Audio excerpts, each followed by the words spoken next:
Hello everyone, welcome to Magnet Brains. मैं Abhishek Kumar. Magnet brains अकेला एक ऐसा प्लेटफॉर्म जो complete NCERT book, NCERT exemplar और बेस्ट पब्लिशर्स की बुक आपको कंप्लीट थ्योरी और सॉल्यूशंस के साथ प्रोवाइड करते हैं। इसी के साथ में अकेला एक ऐसा प्लेटफॉर्म जो आपको तैयारी करवा रहा है एनटीएससी एग्जाम और ओलंपियाड एग्जाम्स की, वो भी 100% फ्री एजुकेशन। कोई कूपन कोड अप्लाई नहीं करना, किसी भी तरह की कोई सब्सक्रिप्शन फीस यहाँ पे आपको पे नहीं करनी है।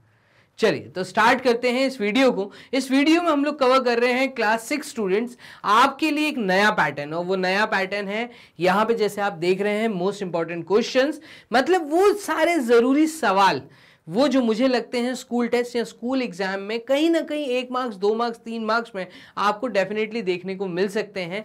तो जो चैप्टर की सॉल्यूशन वीडियो आप देख रहे हैं, ये चैप्टर है नोइंग अवर नंबर्स। तो नोइंग अवर नंबर्स ये आपका चैप्टर नंबर 1 है, जहां से मैं आपकी मोस्ट इंपॉर्टेंट क्वेश्चंस को करूंगा कवर। क्लियर है? तो अराउंड 15 क्वेश्चंस जो मैं इस वीडियो में आपको दे रहा हूं, पूरा लास्ट तक वॉच करना और कोशिश करना कि इन सब क्वेश्चंस के जवाब आप मुझे पहले दे पाए। क्लियर है? तो मेरे यहाँ पर जब मैं सॉल्यूशन करा रहा हूँ उससे पहले अगर आप कमेंट बॉक्स में जवाब लिखते हैं तो डेफिनेटली मुझे बहुत अच्छा भी लगेगा और एक कम्युनिकेशन गैप खत्म होता हुआ यहाँ पे समझ आएगा। तो कम्युनिकेशन गैप आप सिर्फ यहाँ पे खत्म होते हुए हमें दिखा सकते हैं कमेंट बॉक्स, या मैं ऐसा कहूँ कि आपके एक लाइक से। तो लाइक करना मत भूलिएगा वीडियो को। तो चलिए जल्दी से करते हैं स्टार्ट। तो पहला सवाल जो है मोस्ट इंपॉर्टेंट क्वेश्चन से, वो रहा आपके सामने कुछ इस प्रकार से। क्वेश्चन कह रहा है right the notation for 89 crore 76 lakh 54,041। तो चलिए इस तरह के जब सवाल हमें 1 मार्क्स या 2 मार्क्स में देखने को मिलते हैं तो हम एक प्रॉपर तरीके से यहाँ पे वर्ड लिखेंगे सॉल्यूशन। तो हम यहाँ पे सबसे पहले तो शब्द लिख लेते हैं सॉल्यूशन। सॉल्यूशन के बाद हमें जो गिवन है, क्योंकि हमें वर्ड्स में गिवन है और करोड़ वर्ड सुनते ही हमें समझ आता है कि ये एक इंडियन सिस्टम में हमसे नंबर्स लिखवाना चाह रहा है। तो इंडियन सिस्टम और इंटरनेशनल सिस्टम का बहुत अच्छा ज्ञान आपको होना चाहिए, क्योंकि नोइंग अवर नंबर से 1 मार्क्स या 2 मार्क्स के जो क्वेश्चन इंपॉर्टेंट आते हैं वो इंटरनेशनल सिस्टम या इंडियन सिस्टम के हिसाब से आ सकते हैं, या आपसे place value face value based questions आ सकते हैं। क्लियर है? तो यहाँ पे चलिए हमें क्या गिवन है, अगर मैं वो प्रॉपर तरीके से लिख लूं तो हमें यहाँ पे इन्होंने बोला है 89 करोड़, 89 करोड़। देन उसके बाद बोला है 76,000, तो 76,000। और देन इसके बाद इन्होंने जो वर्ड्स यूज किए हैं, ठीक है, 76 लैक्स बोले, 1000 नहीं, यहाँ पे हमें लैक्स बोले वर्ड। तो 76 लैक्स ये वर्ड का यूज हुआ है। देन इन्होंने हमसे बोला है 54,000, तो वर्ड है 54,000, यहाँ पर है ये थाउजेंड्स की बात। और फिर उसके बाद एंड 41, तो इन्होंने वर्ड यूज किया एंड 41। अब आप समझिएगा, जब वर्ड करोड़ देखने को मिलता है तो करोड़ का मतलब है हमें इंडियन सिस्टम में चीज़ों को बताना है, और इंडियन सिस्टम में जब हम नोटेशन फॉर्म लिखते हैं तो इस चीज़ का जो नोटेशन फॉर्म होगा उसको हम पीछे से चालू करते हैं। देखिए 41 सिंपल लिखा है और हंड्रेड्स की बात नहीं की है, इसका मतलब हंड्रेड्स प्लेस पे यहाँ पे 0 है। तो 1s place, 10s place and hundreds place, तो 1 4 एंड 0 पीछे से मैं लिखता हुआ आ रहा हूँ। ठीक है, देन यहां पे हमें बोला है 54,000, तो 54,000 इंडियन सिस्टम कहता है कि 1s 10s 100 के बाद आपको 2 नंबर्स के बाद कॉमा लगाना है। तो यहाँ पे पीछे से जब आप चालू करते हैं तो 1s 10s 100 के बाद कॉमा आता है, देन उसके बाद 1000 और 10,000 इसमें कॉमा आता है। तो 54 वर्ड का मतलब है कि 50 मतलब 5 के साथ 10 का मल्टीप्लीकेशन है, मतलब 1000 भी है और 10,000 प्लेस भी है। तो 54,000 ये हो गया। देन 76 लैक्स, तो 76 लैक्स मतलब यहाँ पे 1 लाख की प्लेस भी है और 10 लैक्स वाली प्लेस भी है, तो 76 लाख। और इसके आगे इन्होंने हमें दिए हैं 89 करोड़, तो ये रहा आपका 89 करोड़। दैट मीन्स करोड़ और 10 करोड़ दोनों साथ में हैं, और इसके बाद आप देखेंगे 7 zeros आपको दिखेंगे। तो यहाँ पे 89 करोड़ की जब मैं बात करूंगा तो 2 2 4 5 6 7 7 प्लेसेस हमें नजर आ रही हैं। करोड़ के बाद 7 प्लेसेस होनी चाहिए। तो यहाँ पे फाइनली हमने इसको इंडियन सिस्टम के हिसाब से नोटेशन फॉर्म में लिख दिया। मेरे हिसाब से 1.5 मार्क्स या 2 मार्क्स में इस तरह के सवाल 6 क्लास स्टूडेंट्स आपको देखने को मिल सकते हैं जब चैप्टर नोइंग अवर नंबर्स में मैं सब्जेक्टिव पैटर्न की बात करूंगा। क्लियर है? तो यहां पे मैं आपसे उम्मीद करता हूं कि आप लोगों ने 20 क्वेश्चंस एमसीक्यू के वॉच कर लिए होंगे। तो मल्टीपल चॉइस क्वेश्चन मैंने आपको 20 क्वेश्चंस इंपॉर्टेंट वहां कराए थे और यहां पे मैं आपको सब्जेक्टिव पैटर्न करा रहा हूं। डन? तो क्वेश्चन नंबर 1 हमने कर लिया है सॉल्व। मूव करते हैं क्वेश्चन नंबर 2 की तरफ। चलिए बोर्ड क्लियर करके क्वेश्चन नंबर 2 ये रहा आपके सामने। Write the place value of lakhs in the number this. तो आपको एक गिवन नंबर क्या है पहले तो वो लिखिए। आपको एक गिवन नंबर जो है वो आपको इन्होंने दिया है 4 5 6 2 4 8 7 9 5। तो write the place value of lakhs in this number according to the Indian system. अब देखो इंडियन सिस्टम के अकॉर्डिंग बात हो रही है। जब इंडियन सिस्टम के अकॉर्डिंग बात होती है तो अकॉर्डिंग टू इंडियन सिस्टम, यहां पे अगर मैं लिखूं इंडियन सिस्टम के अकॉर्डिंग तो मुझे सबसे पहले इस गिवन नंबर में कॉमास लगा के दिखाने जरूरी हैं। तो मैं यहां पे कहूंगा कि ये जो 4 5 6 2 4 8 7 9 5 हमें लिख के दिया है तो 1 10 100 comma, 1000 10,000 comma, lakh 10 lakh comma, crore 10 crore. तो हमने यहां पे कॉमास लगा दिए। According to Indian system given number is this, comma लगा के दिखाया। अब हमें इन्होंने बोला according to the Indian system आप बताइए प्लेस वैल्यू ऑफ लैक्स क्या है। तो प्लेस वैल्यू की बात हो रही है। प्लेस वैल्यू मतलब जो फेस वैल्यू है उसके साथ में प्लेस वैल्यू का मल्टीप्लिकेशन, मतलब वो किस प्लेस पे लिखा है उसका मल्टीप्लिकेशन हमें बताना है। तो लैक्स के प्लेस पे अगर मैं जाता हूं तो 1 10 100 1000 10,000 लाख 10 लाख।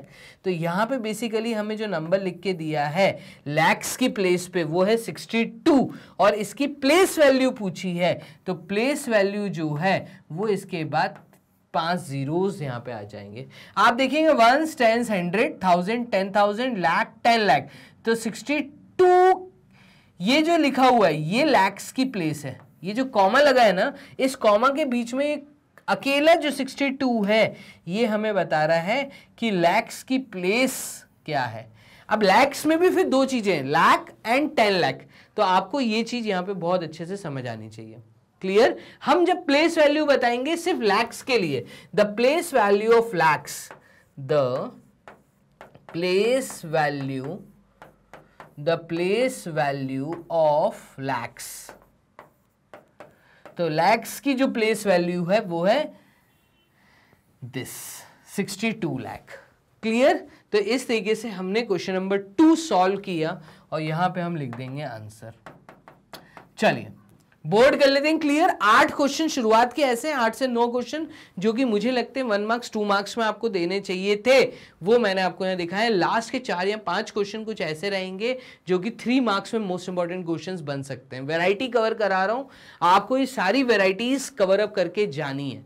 तो वैरायटीज अगर हमने देख ली तो वहां पे नाम, क्वेश्चन में नाम, वैल्यूज चेंज करके दे सकते हैं, बस वैरायटी यही रहने वाली है। डन? तो क्वेश्चन नंबर 2 हो गया हमारा सॉल्व। बोर्ड कर लेते हैं क्लियर। क्वेश्चन नंबर 3 देखिएगा।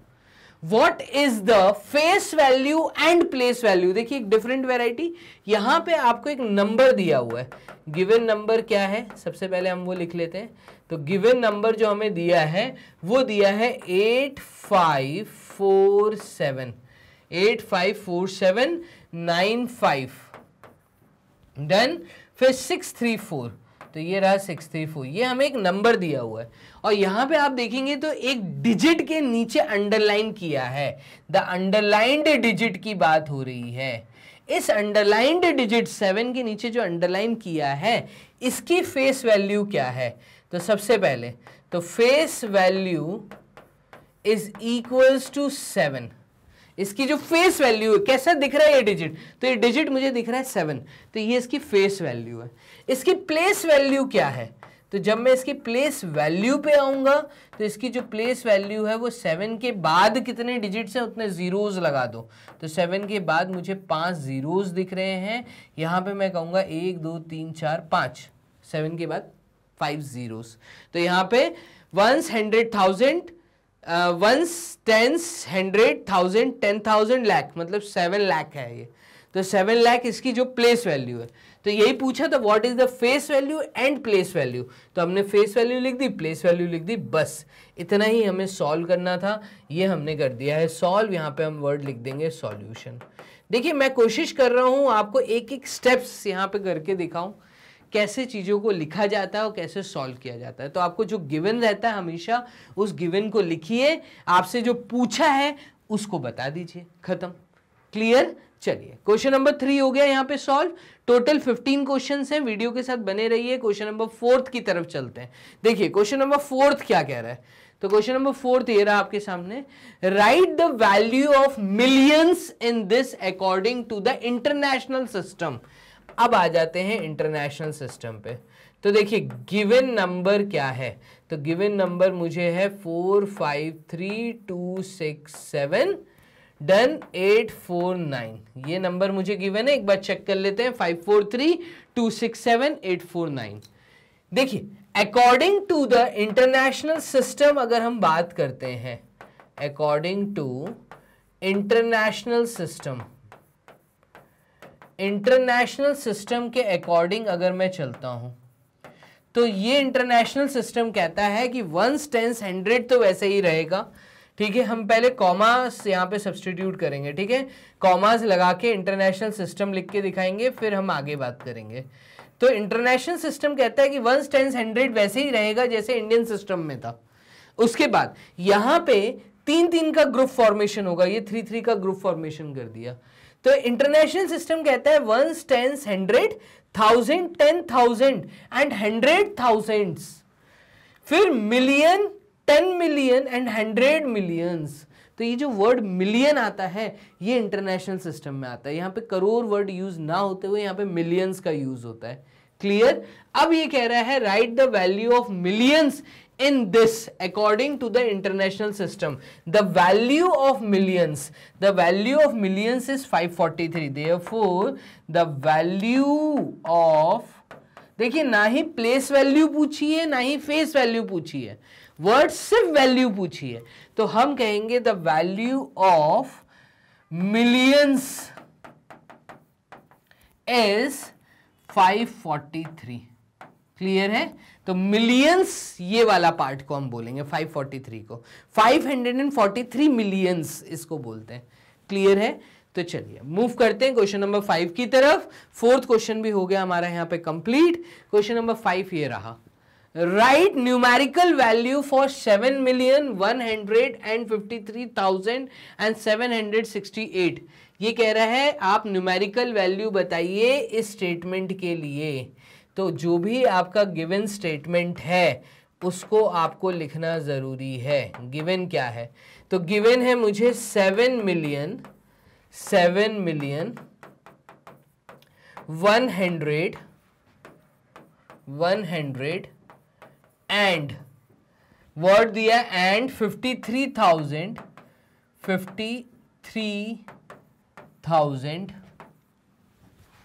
एंड 53,000 के बाद बोल रहा है ये 53,000 and 700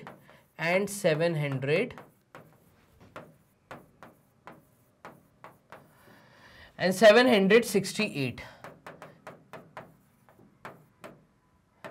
and according to international system, अगर क्योंकि ये मिलियन वर्ड का यूज हुआ है तो इंटरनेशनल सिस्टम है, इसको अगर न्यूमेरिकल वैल्यू लिखनी है तो देयरफॉर न्यूमेरिकल वैल्यू इसकी क्या होगी? तो न्यूमेरिकल वैल्यू इस केस में हमें मिलेगी, देखिएगा हम कहेंगे पीछे से अगर देखें तो 768 का मतलब है 768 ये है पीछे वाला, कॉमा 3-3 के ग्रुप बनते हैं। ठीक है, तो ये हो गया हमारा 768, एक चीज खत्म। फिर है हमारा 53,000। ठीक है, तो 53,768, तो 53,000 एंड 768 ये हो गया। और यहां पे बोला है 153,000, तो 153,000 इस तरीके से हम लिखेंगे। तो 153,768 ये हो गई पीछे से, और आगे दिया है 7 मिलियन, तो 7 मिलियन के लिए ये रहा। तो ये है आपकी numerical value, therefore numerical value is this. क्या ये है? 7,001,5300, ठीक है, तो 153,768। तो ये बोलने का तरीका होता है इंटरनेशनल सिस्टम के अंदर। तो इंटरनेशनल सिस्टम के अकॉर्डिंगली हमने नोटेशन फॉर्म यहां पे लिख दी है, न्यूमेरिकल वैल्यू लिख दी है। क्वेश्चन नंबर 5 हो गया। मूव करते हैं क्वेश्चन नंबर 6 की तरफ। Find the difference of place values of an 8 and 6 in the number this. तो आपको एक नंबर दिया है यहां पे, अगर मैं देखूं तो गिवन नंबर इज 78156423। अब 8 और 6 को हम देखें तो 8, find the difference of place values. तो प्लेस वैल्यू ऑफ 8 क्या है? तो प्लेस वैल्यू ऑफ 8 अगर मैं देखूं, 8 की जो प्लेस वैल्यू है वो है आपकी 8 के बाद कितने जीरोस, तो नंबर ऑफ डिजिट्स उतने जीरो, तो टोटल 6 जीरोस आएंगे, 1 2 3 4 5 6 हो गया। एंड प्लेस वैल्यू ऑफ 6 की अगर मैं बात करूं, तो प्लेस वैल्यू ऑफ 6 की अगर मैं बात करूं तो ये आपका हो जाएगा 6 के बाद 3 जीरोस। डन। इन दोनों का डिफरेंस देना है, तो देयरफॉर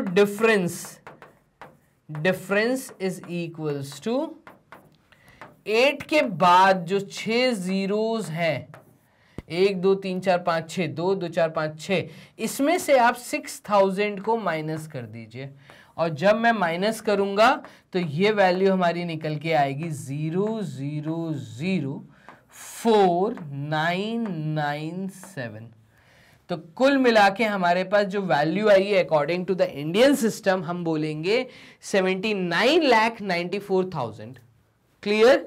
यहां पे हमने कर लिया है सॉल्व, और यही हमारा डिफरेंस है। क्वेश्चन नंबर 6 हो गया है हमारे यहां पे सॉल्व। चलिए मूव करते हैं क्वेश्चन नंबर 7 की तरफ। क्वेश्चन नंबर 6 के बाद क्वेश्चन नंबर 7 देखिएगा, बोर्ड कर लेते हैं clear. Question number 7, arrange in descending order.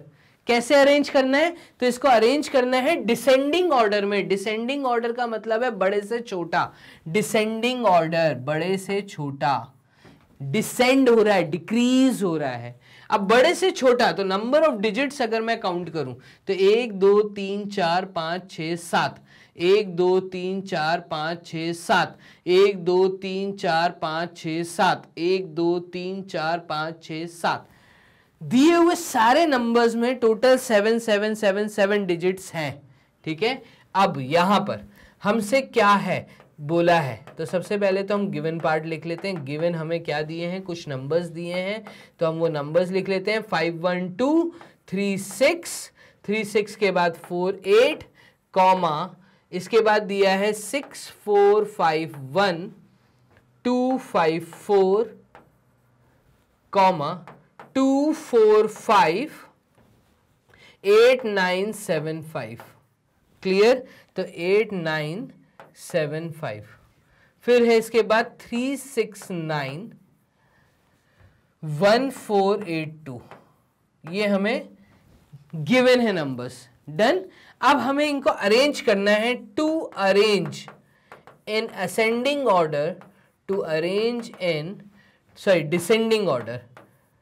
Descending order में अरेंज करने के लिए हम सबसे पहले नंबर ऑफ डिजिट्स काउंट करेंगे, जो कि हमने कर लिए। दूसरी चीज हमें यह देखना है कि इनमें जो सबसे आगे वाला डिजिट है वो किसमें सबसे छोटा है और किसमें सबसे बड़ा है। तो सबसे बड़ा डिजिट है वो है 6।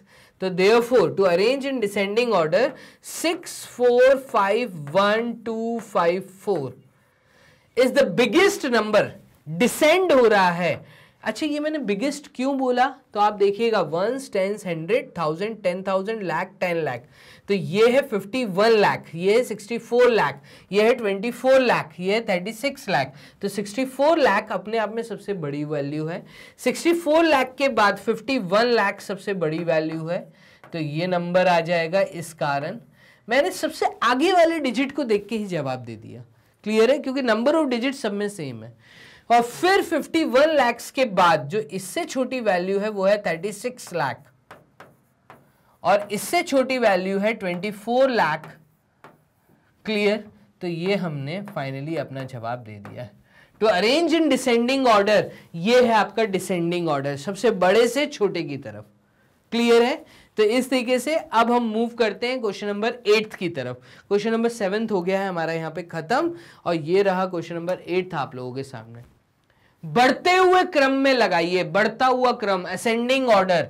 असेंडिंग ऑर्डर, तो आपको गिवन क्या है? सबसे पहले गिवन पार्ट जो लिखिएगा, आपको गिवन है 4 6 5 3 2 1, कॉमा, फिर आपको दिया है 1 4 5 8 7 9। क्लियर? फिर आपको दिया है 5 2 6 2 3 9। फिर नंबर दिया, नेक्स्ट दिया है वो दिया है 4 4 5 1 2, ये नंबर दिया है। अब आप एक चीज नोटिस करिए कि दिए हुए सारे नंबर्स में 6 डिजिट हैं, 3 3 6 3 3 6 3 3 6 3 और 3 6। सारे गिवन दिए हुए नंबर्स में आपको 6 डिजिट्स दिख रही हैं, इसलिए इसका मतलब ये है कि मैं जो है लाख वाली प्लेस को अगर देखूं तो ये है 4 लाख, ये है 1 लाख, ये है 5 लाख, और ये है 4 लाख। अगर मैं एक राउंड फिगर की बात करूं तो लैक्स वाली प्लेस अगर मैं देखता हूं, असेंडिंग ऑर्डर, तो to arrange in ascending order अगर मैं देखूं, to arrange in ascending order, इसका असेंडिंग ऑर्डर क्या होगा? तो असेंड कर रहा है मतलब सबसे छोटी वैल्यू आगे आएगी और सबसे बड़ी वैल्यू लास्ट में जाएगी। असेंड कर रहा है, ठीक है। सबसे छोटी वैल्यू मुझे यहाँ पे दिख रही है 1,45,879। इससे बड़ी वैल्यू मुझे यहाँ पे दिख रही है 4 लाख और 4 लाख। तो मैं इन दोनों की थाउजेंड्स प्लेस को अगर देखूं तो यहाँ पे है 65, यहाँ पे है 44, मैं कहूँगा 4,44,512। अच्छा, ये असेंडिंग ऑर्डर है, बढ़ता हुआ क्रम है, तो छोटा फिर उससे बड़ा फिर उससे बड़ा, तो ये आ जाएगा 4,65,321। और नेक्स्ट बड़ी वैल्यू, जो सबसे बड़ी वैल्यू है यहाँ पे, वो है 5,26,239। क्लियर है? तो इस तरीके से असेंडिंग और डिसेंडिंग 1 मार्क्स 2 मार्क्स में डेफिनेटली मुझे लगता है आपको देखने को मिलना चाहिए। चलिए मूव करते हैं, 8 क्वेश्चन हो गए हमारे यहाँ पे सॉल्व। मूव करते हैं क्वेश्चन नंबर 9 की तरफ। क्वेश्चन नंबर 9 क्या कह रहा है? तो the difference between two numbers is this, if smaller number is this then find the greater number. 2 marks का क्वेश्चन, ठीक है। 1 मार्क्स के टोटल 8 क्वेश्चन मैंने शुरुआत के कराए, 1 मार्क्स में मुझे इंपॉर्टेंट दिख रहे थे। 2 मार्क्स में ये क्वेश्चन नंबर 9 और 10 आप देखिएगा। 2 मार्क्स में ये वैरायटी डेफिनेटली मैं कहता हूं इंपॉर्टेंट हो सकती है। 2 मार्क्स में क्या बोल रहा है? The difference between two numbers, आपको क्या स्टेटमेंट गिवन है? तो आपको गिवन है difference between two numbers, difference between two numbers. और 2 नंबर्स के बीच का अगर डिफरेंस देखूं तो ये डिफरेंस निकल के आ रहा है 14563। डन, ये डिफरेंस है। तो the difference between two numbers is this, if smaller number is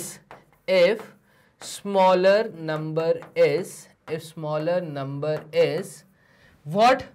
15264, then let the bigger number be, जो बड़ा नंबर है उसको हम मान लेते हैं x। क्लियर? हमें नहीं पता बड़ा नंबर क्या है, तो बड़े नंबर को हमने x मान लिया।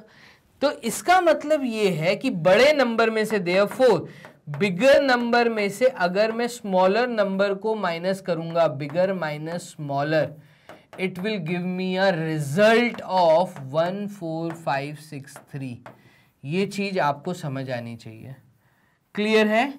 तो बड़े में से जब छोटा माइनस करूंगा तो पॉजिटिव वैल्यू आएगी, तो 14563 तभी आएगा। इसका मतलब बिगर नंबर अगर x है तो x माइनस स्मॉलर नंबर है 15264, this will give me a value 14563। Done. अब हमें क्या करना है, तो हमें x की वैल्यू निकालनी है और x की वैल्यू आएगी -15264, उस साइड चला जाएगा तो ये हो जाएगा 14563 एडेड विथ ट्रांसपोजिशन मेथड का मैं यहां पे यूज कर रहा हूं, तो ये दोनों चीजों को हम कर देंगे ऐड। देखिएगा 3 + 4 = 7, यूनिट प्लेस पे आ गया 7, 6 + 6 = 12, 12 का 2 कैरी 1, 6 7 8, ठीक है, और 4 + 5 = 9 एंड 1 + 1 = 2, तो यहां पे ये आ जाएगा 29,827 x की वैल्यू। क्लियर। एक बार हम चेक कर लेते हैं, 3 और 3 6 7, यूनिट प्लेस पे आया 7, 6 + 6 = 12, 12 का 2 कैरी 1, हंड्रेड्स प्लेस पे 5 + 1 = 6, 6 + 2 = 8, और 4 + 5 = 9 एंड 1 + 1 = 2। तो इस तरीके से ये नेगेटिव वैल्यू उधर जाएगी, नेगेटिव इंटीजर उधर जाएगा तो पॉजिटिव हो जाएगा, इसको हम कहते हैं ट्रांसपोजिशन मेथड। डन। तो मेरा आंसर आया है 29,827, बड़ा नंबर यही होगा। फाइंड द ग्रेटर नंबर, तो आंसर हमारा आएगा द ग्रेटर नंबर इज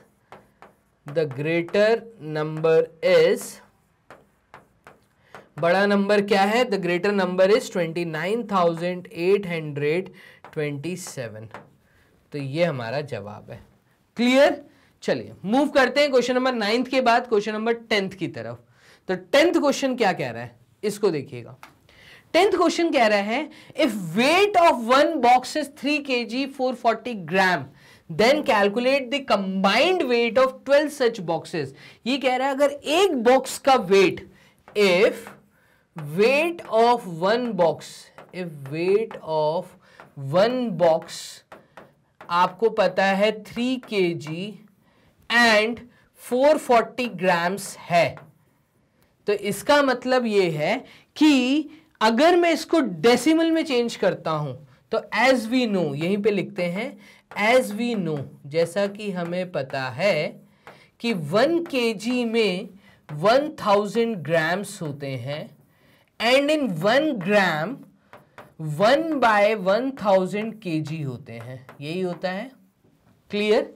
तो इसका मतलब ये है कि अगर इस स्केल को मैं यहां यूज करता हूं तो देयरफॉर 440 ग्राम्स का मतलब है 440 डिवाइडेड बाय 1000 kg हो जाएगा, और ये वैल्यू हमारी आ जाएगी 0.440 kg।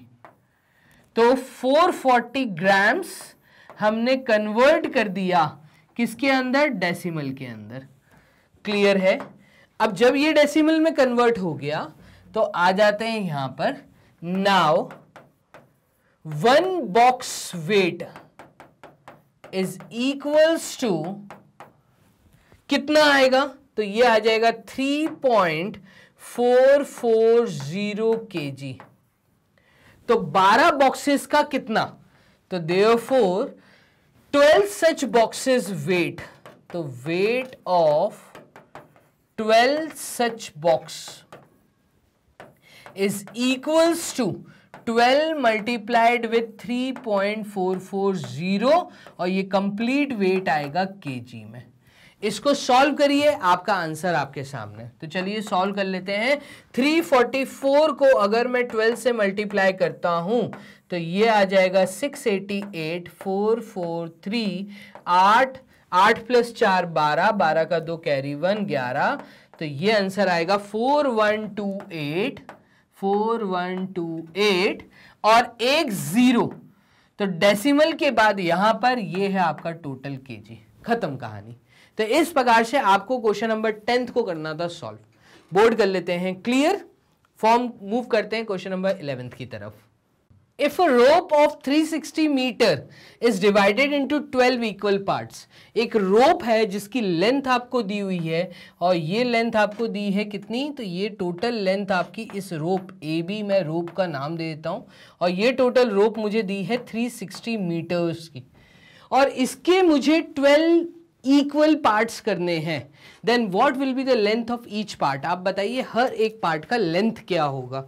आप बात को समझना कि यहाँ पे अगर मैं 12 टुकड़े कर रहा हूं तो 12 टुकड़े सबके सब इक्वल लेंथ के हैं, तो वो सब क्योंकि इक्वल लेंथ के हैं इस कारण मैं यहाँ पे वर्ड लिखता हूं सॉल्यूशन, ठीक है। और उसके बाद जो भी गिवन चीज है पहले हम उसकी बात कर लेते हैं। तो हमें रोप दी है rope A B is of length, इसकी लेंथ कितनी है, तो rope A B is of length 360 metres, ठीक है। और इसके 12 पार्ट्स करने हैं, तो नंबर ऑफ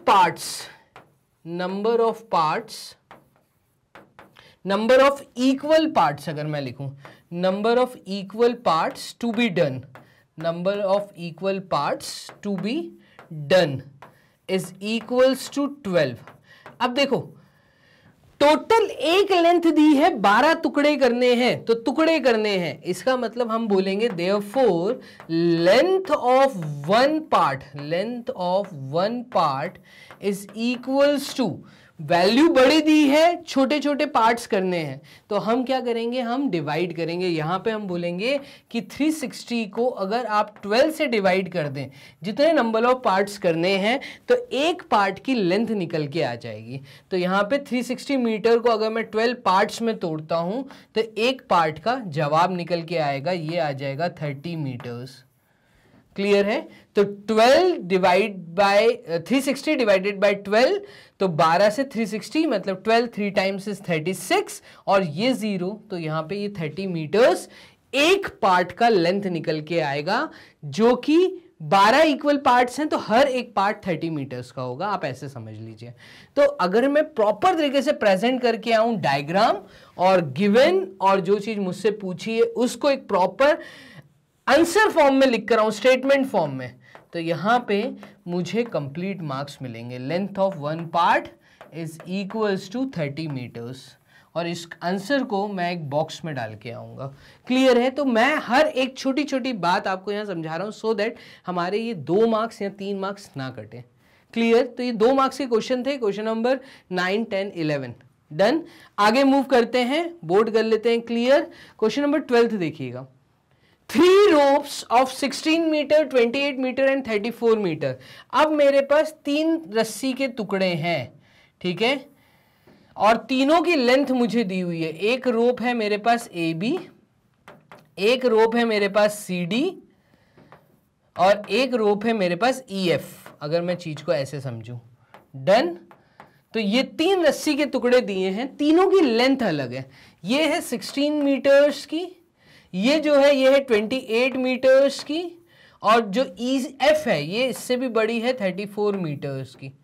ये बोल रहा है आज ज्वाइंट टुगेदर, अगर इन तीनों को मैं आपस में ज्वाइंट कर दूं तो यहां पे गिवन क्या है, सबसे पहली बात तो हमें लेंथ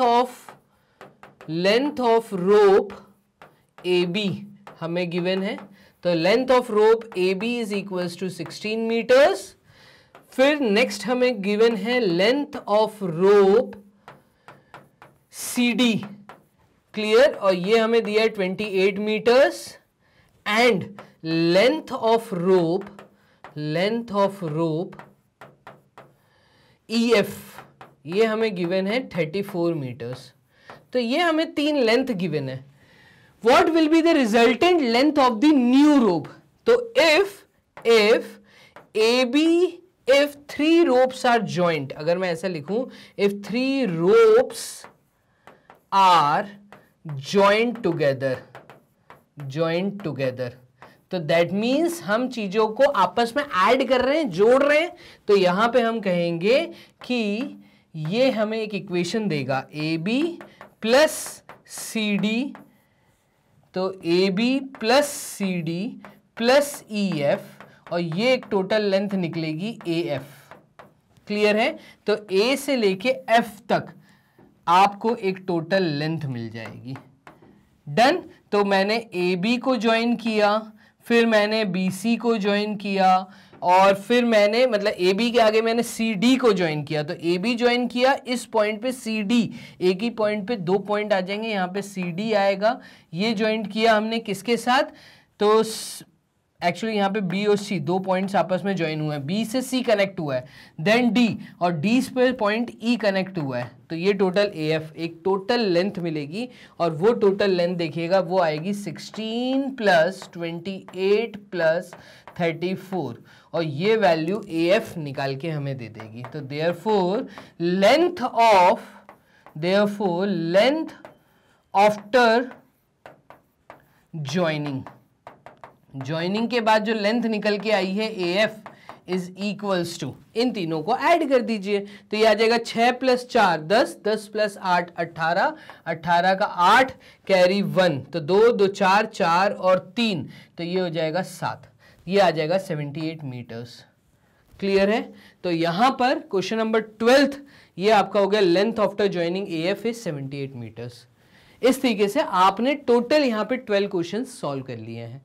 टोटल है 15 क्वेश्चंस। वीडियो को पूरा आखिरी तक वॉच करिए, छोटी वीडियो है। यहाँ पे क्वेश्चन नंबर 13 की तरफ मूव करते हैं। तो क्वेश्चन नंबर 13 देखिएगा, Raju wants to put 210 kg wheat and 350 kg rice in 5 boxes equally। अच्छा, अब देखो यहाँ पे टोटल 5 बॉक्सेस हैं, एक बॉक्स ए है, एक बॉक्स बी है, एक बॉक्स सी है, ठीक है, और एक बॉक्स डी है, और एक बॉक्स ई है। तो इन बॉक्सेस में वो चाहता है कि वो 210 केजी और 350 केजी राइस इक्वल हर एक बॉक्स में डाले। Then how much wheat and rice should be put in each box. आप बताइए हर एक बॉक्स में वो कितनी चावल और कितने राइस डालेगा सो दैट इक्वल क्वांटिटी ये डिस्ट्रीब्यूट हो जाए। तो यहां पे चीज समझना, देखो व्हीट को भी हमें 5 बॉक्सेस में डालना है इक्वली, और हमें राइस को भी 5 बॉक्सेस में डालना है इक्वली, ठीक है। तो अभी हमने पीछे जैसे रोब के केस में किया था कि एक रोब दी थी, उसके 12 इक्वल टुकड़े करने थे, तो हमने डिवाइड बाय 12 कर दिया था। इस केस में भी हम यही करेंगे, हम व्हीट को 5 पार्ट्स में डिवाइड करेंगे, हम राइस को भी 5 पार्ट्स में डिवाइड करेंगे, क्योंकि फिक्स 5 बॉक्सेस ही दिए हैं हमें, ठीक है। तो यहां पे हम क्या करेंगे, हम बोलेंगे कि सबसे पहले तो वर्ड सॉल्यूशन लिख लेते हैं और स्टेटमेंट देते हैं। तो पहला स्टेटमेंट यहां पे आएगा, टोटल वेट ऑफ व्हीट। यहां पे गेहूं का टोटल वेट हमें दिया है 210 केजी, ठीक है, in 5 boxes in the equal quantity in 5 boxes. तो the weight of wheat in one box is equals to 210 divided by 5 boxes। तो ये हमारा निकल के आएगा 5 4 times 20, तो 5 4 times 20 and 5 2 times 10, that means 42 kg चावल हम डाल देंगे। ए बॉक्स में, बी बॉक्स में भी 42 केजी जाएगा, सी बॉक्स में 42 केजी जाएगा, डी बॉक्स में भी 42 केजी जाएगा, और ई बॉक्स में भी 42 केजी जाएगा। डन। तो ये हमने व्हीट हर एक बॉक्स में डाला। देन टोटल वेट हमसे कहा है, total weight of rice. Total weight of rice है आपका कितना, 350 KG, 350 KG. Therefore, the weight of rice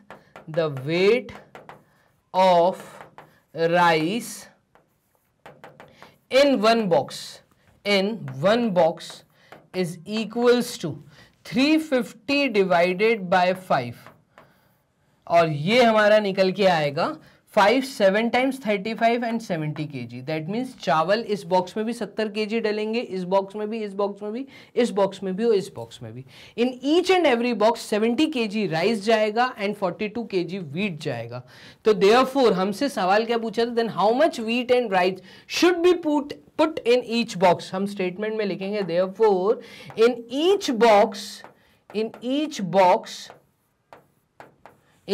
box 42 kg wheat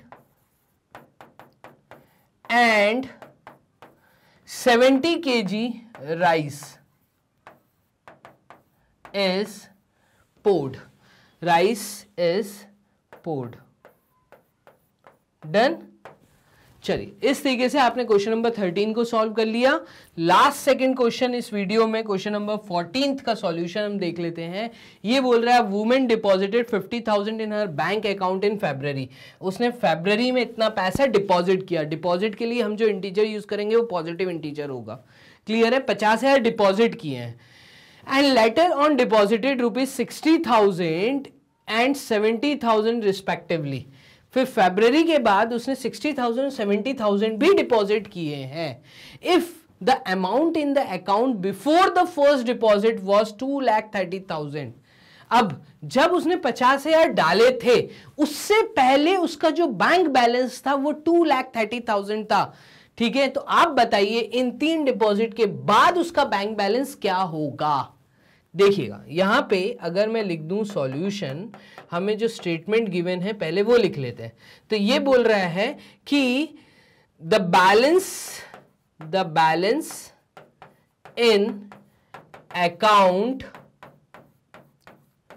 before first deposit, deposit करने से पहले जो बैलेंस था वो था ₹2,30,000। डन। तो 2,30,000 रुपए ये अकाउंट में थे पहले डिपॉजिट से पहले। ठीक है, तो डिपॉजिट से पहले 2,30,000 रुपए थे। उसके बाद first deposit is ₹50,000। Done. Second deposit भी हमें दिया हुआ है, ये भी गिवन के पार्ट में आएगा। Second deposit is ₹60,000 and third deposit कितना है? तो थर्ड डिपॉजिट इज ₹70,000। एक है 50,000, 60,000, 70,000। तो टोटल उसने कितना डिपॉजिट किया? तो टोटल अमाउंट डिपॉजिटेड, कितना अमाउंट वो डिपॉजिट कर चुका है? तो टोटल उसने 50,000 प्लस 60,000 प्लस 70,000 ये अमाउंट उसने डिपॉजिट किया। और ये टोटल अमाउंट आपका होता है 1,10,000 एंड 1,80,000। तो उसने टोटल 1,80,000 का अमाउंट डिपॉजिट कर दिया। ठीक है, अब हमसे पूछा क्या है? Then what will be the resultant amount after 3 deposits. Therefore resultant amount after deposits is equals to ₹2,30,000 तो ऑलरेडी था। डन। और इसके ऊपर उसने ₹1,80,000 रुपए और डिपॉजिट किए हैं। क्लियर? इन दोनों को अगर मैं ऐड कर दूं तो यहां पे हमारी वैल्यू निकल के आती है 000 लास्ट में, देन उसके बाद 1 0 और 8 प्लस 3 तो 9 10 11 11 का 1 कैरी 1, 3,10,000 रुपए उसके बैंक खाते में अभी दिख रहे होंगे। डन। तो ऑलरेडी उसके पास कुछ अमाउंट था, उसने 3 अमाउंट्स और डाले। अब खाते में अगर बिना निकाले देखा जाए तो कितना अमाउंट डिपॉजिट हो चुका है? वो अमाउंट जमा हुआ है 3,10,000 रुपए। तो इस प्रकार से हमने क्वेश्चन नंबर 14, जो कि मुझे लगता है 3 मार्क्स के अराउंड आपसे पूछना चाहिए, एक मोस्ट इंपॉर्टेंट वैरायटी डेफिनेटली यहां बन सकता है। इसी से रिलेटेड एक वैरायटी आपको ये भी मिल सकती है। क्वेश्चन नंबर 15 देखिएगा, लास्ट क्वेश्चन। ये क्या बोल रहा है? A man deposited ₹50,000 and ₹50,000 in the month of January and February.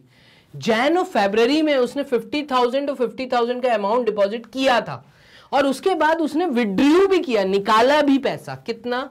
Again 50,000 रुपए। 2 बार 50,000 डाला, 1 बार 50,000 निकाल लिया। ठीक है, इन द मंथ ऑफ मार्च में उसने पैसा निकाला है। The resultant amount in the account is ₹4,90,000 और आज की डेट में जो उसके खाते में बैलेंस दिखा रहा है वो दिखा रहा है 4,90,000 रुपए। तो आप बताइए अकाउंट बैलेंस पहले डिपॉजिट से पहले क्या था? फर्स्ट डिपॉजिट जो उसने 50,000 किया है, इससे पहले ऑलरेडी उसका बैंक बैलेंस कितना था? तो यहां पे अगर मैं लिखूं वर्ड सॉल्यूशन, और सॉल्यूशन लिखने के बाद अगर मैं यहाँ पे स्टेटमेंट्स लिखता हूं तो उसके पास उसने डिपॉजिट कितना किया, तो first deposit is equals to ₹50,000.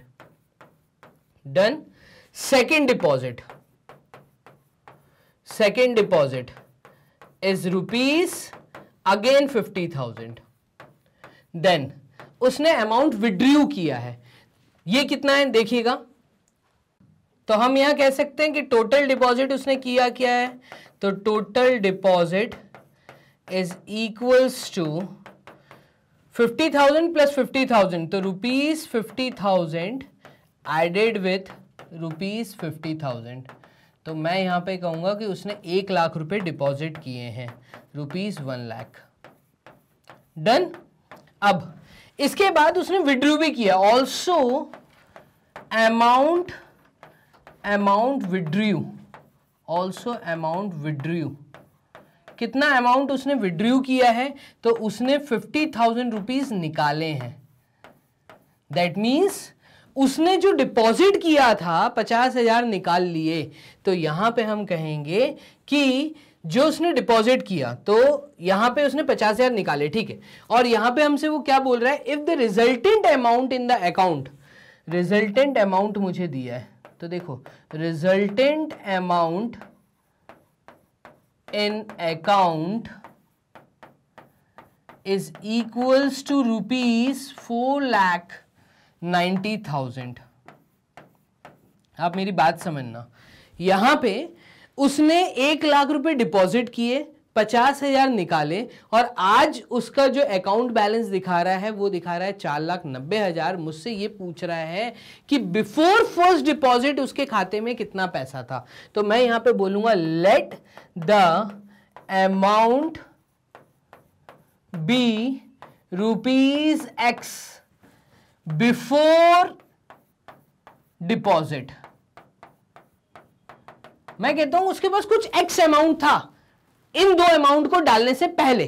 तो इस स्टेटमेंट को लिखने के बाद हम एक चीज यहां पे बोल सकते हैं, वो ये कि देयरफॉर अब वो जो X था उसमें उसने 1 लाख रुपए डिपॉजिट किए, यही था. तो यहां पे 1 लाख रुपए डिपॉजिट किए, फिर उसने 50,000 निकाल लिए. डन. और ये चीज आपको वैल्यू दे रही है कितनी, 4,90,000. तो हम क्यों ना इस इक्वेशन को सॉल्व करें. इक्वेशन क्या है, अगर मैं यहाँ पे एक लाइन में लिखूं तो आपको इजीली समझ आएगा. थोड़ा सा हम यहाँ पे पेन का कलर चेंज कर लेते हैं और यहाँ पे देखिएगा, मैं लिखूंगा देयरफॉर X अमाउंट था पहले से, उसने 1 लाख रुपए और डाले. डन. फिर उसने उसमें से 50,000 निकाले और आज उसके खाते में 4,90,000 रुपए हैं. डन. तो अगर मैं इस इक्वेशन को सॉल्व करूं तो मेरे को ये X की वैल्यू मिल जाएगी, ये आएगी X प्लस 50,000. अब ये 50,000 कहां से आया, तो 1 लाख में से 50,000 माइनस कर दो तो 50,000 बचेगा, which is equals to 4,90,000. Done. और ये 50,000 उधर जाएंगे तो ये माइनस हो जाएंगे, तो X की वैल्यू आएगी 4,90,000 में से आप माइनस कर दीजिए, 4,90,000 में से आप माइनस कर दीजिए 50,000 रुपए को. डन. और ये वैल्यू X की आपकी निकल के आ जाएगी 4,40,000. क्लियर. तो जब उसने पैसा डालना चालू किया था, ये जो दो अमाउंट उसने डाले थे, इससे पहले ऑलरेडी उसके खाते में 4,40,000 रुपए थे. डन. और इसने 1 लाख और डाला तो 5,40,000 हुए, जिसमें से इसने 50,000 निकाल लिए तो 4,90,000 रुपए बच गए. तो इस तरीके से मैं कहूंगा कि यहां पर हमारा क्वेश्चन हो गया है सॉल्व. डन. तो यहां पर हमने क्वेश्चन क्योंकि कर दिया है सॉल्व, और अब हम मूव करते हैं. फाइनली आपको ये बताते हैं कि क्वेश्चन नंबर 15 के बाद अगर आप चाहते हैं कि ये नोट्स आपको सब सॉफ्ट कॉपी के फॉर्म में मिले, ठीक है। जो भी मैं क्वेश्चंस को सॉल्व करवा रहा हूं, एक तो क्वेश्चंस की हार्ड कॉपी अगर आप चाहते हैं जो सॉल्यूशन में सॉल्व करा रहा हूं उसकी भी हार्ड कॉपी मिले, आप चाहते हैं कि मॉक टेस्ट पेपर्स जो अवेलेबल हैं उसकी भी सॉफ्ट कॉपी या ई बुक फॉर्म या हार्ड कॉपी आपको घर बैठे मिल जाए, तो मैं आपको कहूंगा जल्दी नीचे डिस्क्रिप्शन बॉक्स में जाइए और डिस्क्रिप्शन बॉक्स में जाके फॉर्म फिलअप कर दीजिए। मैग्नाब्रेन्स की टीम आपसे कांटेक्ट करेगी और आपको ये सारी हार्ड कॉपीज ई बुक फॉर्म और हार्ड कॉपी के रूप में आपको सारे नोट्स और ये सारे क्वेश्चन, सारे पैटर्न्स आपको भी प्रोवाइड कर दिए जाएंगे। तो इतना आसान है घर बैठ के चीजें लेना। अब यहां पर मैं आपको और बता दूं कि अगर आप YouTube चैनल देख रहे हैं तो वीडियो को लाइक और सब्सक्राइब करना ना भूलें, शेयर जरूर करें अपने दोस्तों के साथ क्योंकि दूसरों की भी हेल्प हो। आप हमें फॉलो कर सकते हैं फेसबुक, इंस्टा, टेलीग्राम के थ्रू भी। क्लियर, बेस्ट क्वालिटी कंटेंट वो भी सिर्फ बेस्ट फैकल्टीज के थ्रू ही मैग्नेटब्रेन्स के प्लेटफॉर्म पे अवेलेबल है। चलिए मिलते हैं हम लोग most important question second chapter में। तब तक के लिए अपना ध्यान रखो। Bye and take care.